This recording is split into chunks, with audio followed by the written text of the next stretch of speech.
For high school students, simple laboratory experiments bring science to life. This particular experiment is also of great interest to professional scientists looking for solutions to the world's energy crisis. The jar is collecting bubbles of hydrogen. It comes from ordinary water through which a small electric current is being passed. I think it's about finished now. Yeah. Hydrogen. The collected hydrogen can be combined again with oxygen to produce water and a vast amount of energy. Like the match. Look out. The same reaction is used to power the American space shuttle.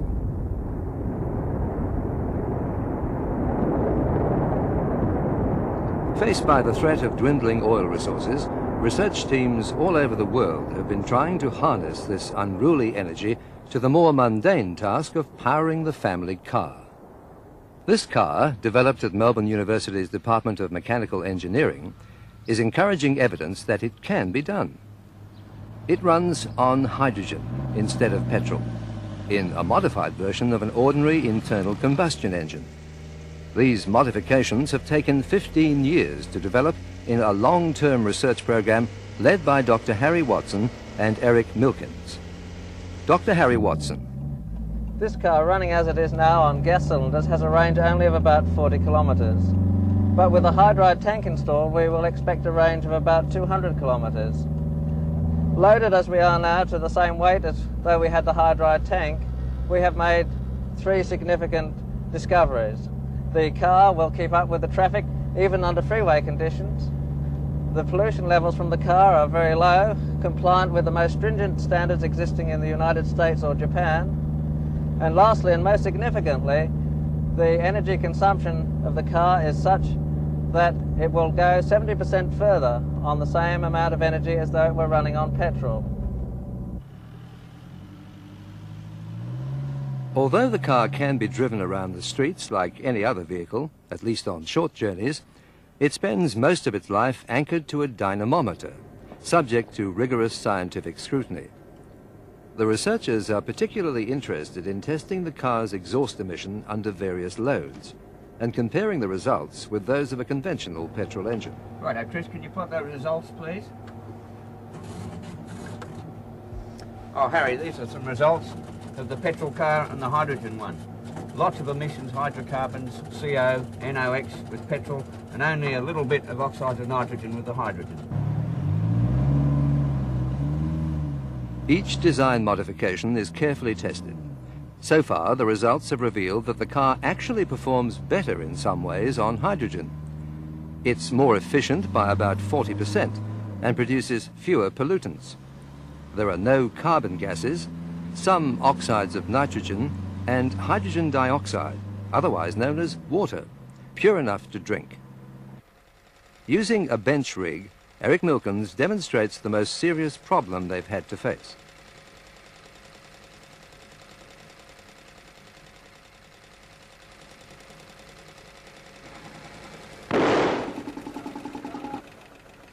Well, that's the backfire problem in a research engine, and we can't have that in a motor car.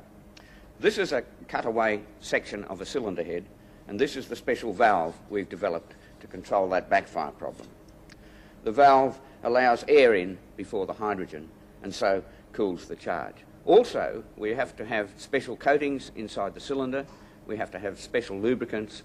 Finally, under some high load conditions, we have to resort to water injection. Eventually, the modifications will be controlled electronically, but for the moment the systems are mechanical. The inlet system has been modified to replace the carburetor. The distributor now rotates as the vehicle accelerates, while controlling the gas flow sets the engine's speed. In these experiments, hydrogen is stored under pressure in large cylinders. This is where, compared with petrol, hydrogen performs very badly. Despite their size and weight, these cylinders contain only enough gas to drive the car for 40 kilometres.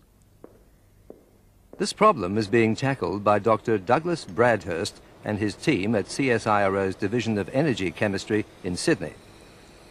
They are experimenting with a metal hydride storage system, a radiator-sized arrangement of pipes filled with as much gas as a conventional cylinder, but at lower pressure.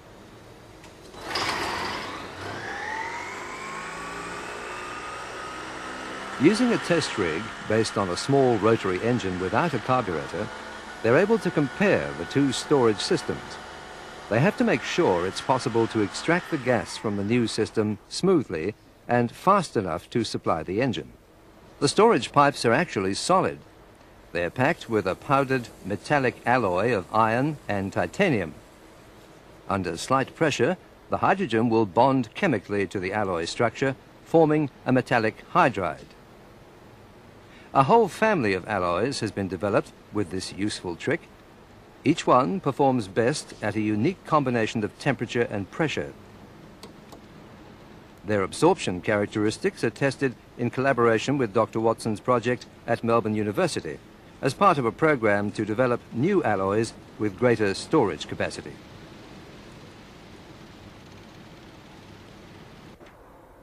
In searching for ways to produce hydrogen from water efficiently and economically, a number of new approaches are being tried. At CSIRO's Division of Applied Organic Chemistry in Melbourne, Dr. Wolf Sassy and his team have been investigating how a special ruthenium dye responds to light. The dye reacts photochemically to break down the water molecules and produce hydrogen using light rather than electricity. The idea behind Dr. Sassy's work is to use the energy of sunlight to power this hydrogen-producing reaction. The experiment you just saw is, in a sense, very efficient. In fact, it's 10 times more efficient than what most of our competitors overseas can do. On the other hand, we still have to solve the problem of stability. We have to produce components which last longer so that these compounds don't have to be renewed too often. The ultimate picture that we have in our minds is that of a shallow lake or pond which will be sitting in the sun, slowly producing hydrogen day in, day out, whether the sun is shining or not. And this picture is something which is in the mind of many people in this country and overseas. Whether it can be realized will depend, of course, on the success of our work and the work of other people. This intriguing machine is a cross between a photovoltaic cell and a solar water heater. It's a completely different approach being tried by Dr. Bradhurst in Sydney. He's interested in adapting these existing technologies in order to generate hydrogen. The curved reflector focuses sunlight onto a central tube containing a pair of electrodes. One is made of titanium with a coating of titanium oxide. This functions as a semiconducting layer to absorb light and generate bubbles of gas. The economics of the approach are very promising. The problem is to scale it up and increase the efficiency. This collector demonstrates that hydrogen fuel can be produced from solar energy, either for domestic use or as a vehicle fuel.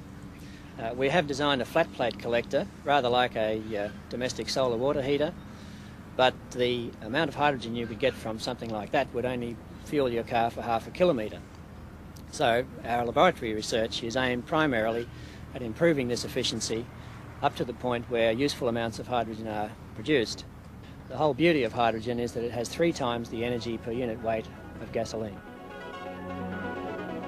This technology could have a spectacular effect, not only on the car, but the home of the future. It's possible that domestic solar collectors containing semiconductor electrodes could heat the domestic water supply as well as providing enough hydrogen to power the family car. These preliminary experiments point towards a whole family of new technologies. They're part of the motorist's secret dream, to run a car on nature's unmetered gifts: sunlight, air, and water.